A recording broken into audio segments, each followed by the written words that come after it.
Halo semuanya, terima kasih atas kesempatan yang diberikan. Salam sejahtera untuk kita semua. Om Swastiastu, Namo Buddhaya, salam kebajikan. Perkenalkan, nama saya Angelika Sylvia Thomas. Saya akan memandu fokus grup diskusi dari kelompok 3 mata kuliah Hukum Bisnis. Yang saya hormati yaitu Bapak Dr. Yusuf Setiadi, selaku dosen pengampu dari mata kuliah Hukum Bisnis, serta rekan-rekan mahasiswa di kelas MJ 501 yang saya banggakan. Sebelum memulai, izinkan saya memperkenalkan anggota kelompok 3. Yang pertama yaitu saya sendiri Angelika Sylvia Thomas, kemudian ada Aryani Widianing Tias, Awalia Nurfia Sakra, Cindy Merliana, Cindy Sylvia, Dedek Siti Nurjana, Jeffrey Sansa, Kedek Arta Hendrawan, Lintang Lasara Lilatra, Udi Weono, dan Yusuf Ramdhani. Untuk mempersingkat waktu, saya persilahkan kepada narasumber pertama untuk mempresentasikan materi dari kelompok 3 yang berjudul Implementasi Hukum Bisnis dalam UMKM. Baik, terima kasih. Perkenalkan, nama saya Awalia Nurfia Zahra. Di sini saya akan membacakan terkait latar belakang. Perdagangan merupakan salah satu bentuk interaksi nyata di dalam kegiatan ekonomi dan bisnis. Perdagangan yang berjalan dengan baik dan lancar tidak semata-mata hanya membutuhkan ilmu dari sisi ekonomi yang baik, namun juga perlu ditunjang dengan regulasi maupun kebijakan pemerintah. Regulasi dan kebijakan pemerintah penting sebagai suatu koridor berjalannya perdagangan tersebut secara yuridis. Perdagangan global yang dihadapi oleh Indonesia salah satunya adalah perdagangan global yang disepakatinya China ASEAN Free Trade Agreement atau biasa disebut dengan CAFTA. CAFTA merupakan perjanjian multilateral yang bertujuan untuk mewujudkan kawasan perdagangan bebas antara negara-negara ASEAN dan China. Kemudian dengan akses pasar meningkat, UMKM dihadapkan pada persaingan dengan produk Cina yang mungkin memiliki harga relatif lebih rendah. Keunggulan kualitas dan strategi pemasaran menjadi kunci untuk bersaing. Dukungan melalui pelatihan, akses permodalan, dan promosi pasar internasional perlu ditingkatkan. Diperlukannya juga perlindungan hak kekayaan intelektual atau HKI menjadi krusial untuk mencegah praktik pembajakan dan memastikan UMKM dapat meraih manfaat penuh dari inovasi mereka. Pemerintah juga mengharapkan CAFTA menjadi pemacu pertumbuhan bagi UMKM, mendorong mereka untuk meningkatkan mutu produk dan daya saing global. Baik Via, terima kasih atas pemaparannya. Dari latar belakang yang tadi sudah dijabarkan oleh Via, kita dapat rumuskan masalah dalam makalah ini, antara lain, apakah produsen dalam negeri dalam hal ini, khususnya UMKM, mampu untuk bersaing dengan produk-produk dari luar negeri, khususnya dari China. Yang kedua, yang merupakan hal mendasar yang sebetulnya menjadi rumusan masalah dalam makalah ini adalah apakah regulasi dan kebijakan dari pemerintah sudah cukup untuk menunjang UMKM agar dapat bersaing dengan produk-produk dari China. Dan yang ketiga, bagaimanakah perlindungan hukum terhadap UMKM di Indonesia agar dapat mengembangkan usahanya dan mengekspor hasil produksinya supaya dapat bersaing dengan produk-produk China yang masuk ke Indonesia lewat ASEAN China Free Trade Area. Kemudian kita masuk ke tujuan penelitian, yaitu untuk mengetahui bagaimana perlindungan hukum terhadap UMKM dapat mengembangkan usahanya, termasuk untuk mengekspor hasil produksinya agar dapat bersaing dengan produk-produk China yang masuk ke Indonesia lewat ASEAN China Free Trade Area. Baik, untuk slide selanjutnya bisa dilanjutkan oleh Mbak Desi. Terima kasih. Baik, untuk materi selanjutnya yang akan saya sampaikan yaitu manfaat penelitian. Nah, di mana manfaat ini memberikan wawasan luas dalam mempelajari ilmu hukum, khususnya dalam UMKM. Nah, selain itu juga menambah wawasan dari sisi ilmu hukum untuk kemajuan UMKM, memberikan saran bagi pemerintah terkait kebijakan pemerintah dalam hal UMKM untuk menghadapi persaingan global. Nah, selain manfaat juga ada metode penelitian. Nah, di mana metode penelitian yang digunakan yaitu hukum normatif, yaitu yang berfokus pada hukum positif berupa peraturan perundang-undangan dan regulasi yang berkaitan dengan UMKM. Nah, data tersebut diambil dari materi pembelajaran mata kuliah hukum bisnis mulai dari sesi pertama hingga sesi 7. Nah, mungkin sekian yang dapat saya sampaikan. Untuk materi selanjutnya akan disampaikan oleh rekan saya. Terima kasih. Baik, selanjutnya adalah peran dan manfaat UMKM. Peran dan manfaat UMKM dirasakan penting karena karakteristiknya yang membuatnya berbeda dari usaha besar, terutama karena UMKM adalah usaha-usaha yang banyak menyerap tenaga kerja. Terdapat hampir di setiap lokasi, terutama di pedesaan, lebih mengandalkan bahan-bahan baku lokal, dan penyedia utama barang-barang dan jasa kebutuhan pokok masyarakat berpendapatan rendah atau miskin. Lalu selanjutnya ada pengertian hukum bisnis. Menurut Munir Faudi, hukum bisnis adalah sebuah kaidah hukum yang digunakan untuk mengatur tata cara pelaksanaan kegiatan dagang yang berhubungan dengan kegiatan produktif, serta memiliki motif untuk mendapatkan sebuah keuntungan.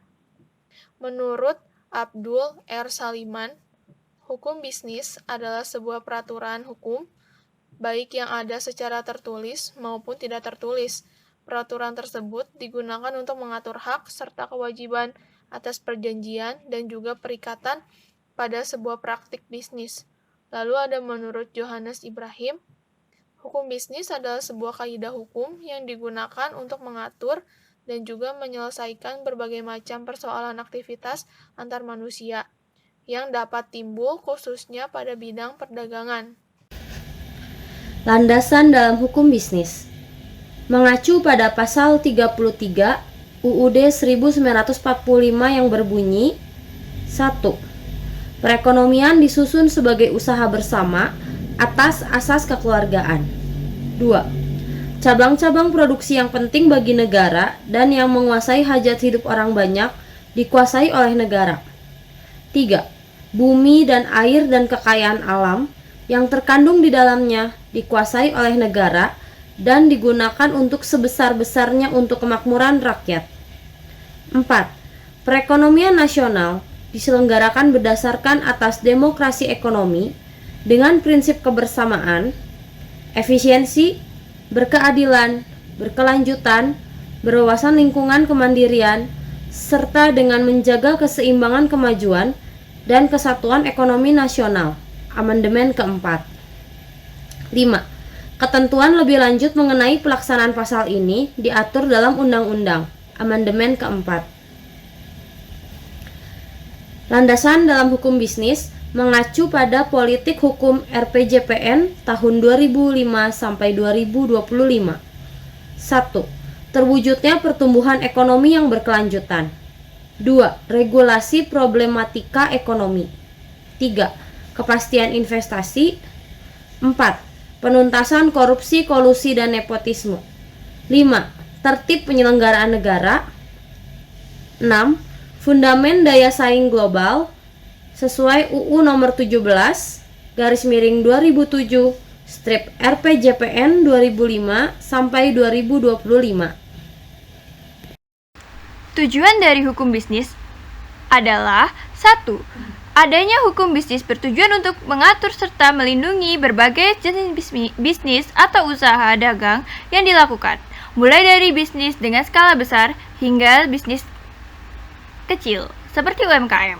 2. Hukum bisnis dibuat untuk melindungi kita sebagai pelaku ekonomi dari hal-hal kecurangan yang mungkin saja dilakukan oleh pihak yang lain. 3. Untuk menciptakan kegiatan bisnis yang aman, tertib, damai, serta adil untuk semua pelaku bisnis sehingga bisa merasakan keuntungan bersama-sama. 4. Untuk menjamin keamanan saat para pelaku ekonomi bertransaksi sehingga prosesnya lancar tanpa hambatan. 5. Untuk mewujudkan tujuan bersama, yakni mendapatkan keuntungan dalam berbisnis. 6. Untuk mewujudkan kepuasan dalam hidup manusia. Lalu, fungsi hukum bisnis adalah 1. Melindungi para pelaku bisnis serta mengatur kegiatan bisnis agar tetap aman dan tertib.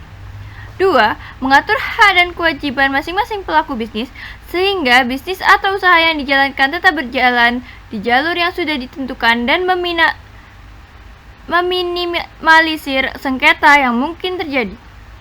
3. Sebagai pedoman dan sumber informasi bagi para pelaku bisnis atau usaha dalam menjalankan bisnisnya sesuai dengan aturan yang ada berlaku saat ini. 4. Untuk mewujudkan kegiatan bisnis yang adil, sehat, serta dinamis karena jelas hukum yang tertulis. Di sesi berikut ini yaitu peranan hukum bisnis. Peranan hukum dalam bisnis sangat penting agar setiap bisnis dapat berjalan sesuai dengan yang seharusnya sehingga tidak merugikan masyarakat dan lingkungan, sehingga keberlangsungan jangka panjang terjamin atau going concern. Sehingga contoh kasus seperti Jiwasraya, First Travel, Garuda dan lain-lain tidak akan terulang dan menjadi pengingat betapa hukum berperan besar sebagai satu dari sekian banyak lingkungan dalam kegiatan bisnis yang patut dipatuhi. Bisnis dipengaruhi oleh 5 macam lingkungan, yaitu lingkungan fisik seperti tanah, udara, air, infrastruktur, lingkungan perekonomian seperti sistem pasar, diolah, diproduksi dan didistribusi ke masyarakat, lingkungan pemerintahan seperti mengembangkan prasarana jalan, lingkungan hukum, dan lingkungan internasional. Dinamika perekonomian global. Dinamika ekonomi global yang semakin sulit diprediksi berimplikasi pada upaya penting untuk menjaga stabilitas ekonomi makro di setiap negara. Stabilitas sumber daya yang tidak terbatas di antara negara-negara menyebabkan dinamika ekonomi domestik yang rapuh, baik secara langsung maupun tidak langsung. Perdagangan internasional menjadi penghubung antara perekonomian dalam negeri dan perekonomian luar negeri. Kegiatan perdagangan internasional itu muncul karena pada kenyataannya setiap negara tidak dapat mencukupi kebutuhannya sendiri.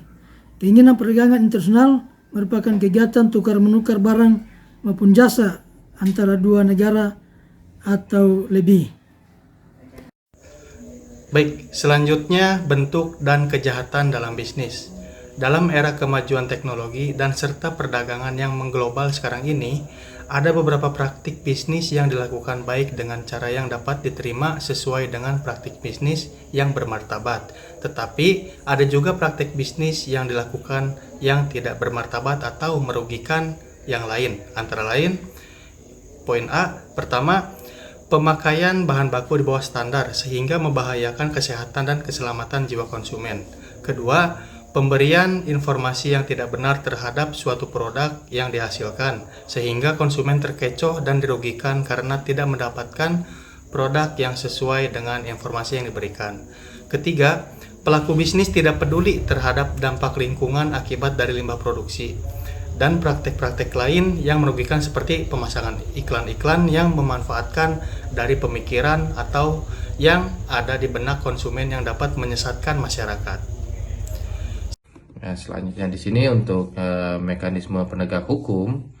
Penegakan hukum dalam masyarakat modern memiliki arti luas, seperti di Indonesia hal ini dikaitkan dengan unsur manusia di lingkungannya, dan unsur ini sering berkaitan dan tidak dapat dipisahkan. Perilaku manusia dalam masyarakat tidaklah bersifat bebas, melainkan didisiplinkan oleh jaringan-jaringan yang ada di dalam masyarakat itu sendiri. Nah, dan hal ini merupakan dasar hukum yang mengikat di dalam masyarakat, termasuk di dalamnya pejabat penegak hukum, sanksi, dan yang lainnya akan berlaku bagi yang bersalah, sehingga tanpa terkecuali siapapun yang melakukan kejahatan akan mendapatkan sanksi hukum yang sesuai. Oke, demikian dari saya, bisa dilanjutkan ke slide berikutnya. Terima kasih. Assalamualaikum warahmatullahi wabarakatuh. Terima kasih kepada rekan-rekan saya yang sudah menyampaikan materi dari slide pertama hingga slide ke-20. Perkenalkan, nama saya Udi Wiono izinkan saya untuk menutup presentasi ujian akhir semester di mata kuliah hukum bisnis dengan menyampaikan 2 subtema terakhir mengenai penyelesaian hukum bisnis, dan yang terakhir adalah kesimpulan dari implementasi hukum bisnis pada usaha mikro kecil menengah. Yang pertama masuk ke sub materi penyelesaian hukum bisnis. Menurut Undang-Undang Nomor 30 Tahun 1999 terdapat 6 tahapan penyelesaian arbitrase alternatif. Yang pertama yaitu konsultasi. Kemudian yang kedua adanya negosiasi, dilanjutkan dengan tahapan ketiga yaitu adanya mediasi, kemudian masuk ke tahapan keempat yaitu adanya konsiliasi, dan yang kelima adanya tahapan pemberian pendapat hukum, dan yang terakhir adalah penyelesaian arbitrase itu sendiri. Dengan tahapan ini diharapkan penyelesaian hukum di dalam bisnis dapat berjalan dengan lancar. Terakhir masuk pada kesimpulan dari presentasi kelompok kami yaitu mengenai pentingnya hukum bisnis di dalam pelaksanaan usaha mikro kecil menengah. Bagi usaha kecil, hukum bisnis sangat penting sekali khususnya di dalam mendapatkan perizinan dan legalitas dari awal berdiri hingga berjalannya usaha kecil menengah. Dengan mempelajari hukum bisnis ini, para pelaku usaha mikro kecil menengah dapat mengurangi risiko-risiko yang timbul di dalam operasional dari bisnisnya. Jadi harapannya kepada rekan-rekan yang sedang menjalankan usaha kecil di lingkungannya ataupun baru ingin merintis, langkah pertama yang harus dipelajari adalah memahami literasi tentang hukum bisnis. Demikian presentasi dari kelompok kami. Terima kasih. Assalamualaikum warahmatullahi wabarakatuh.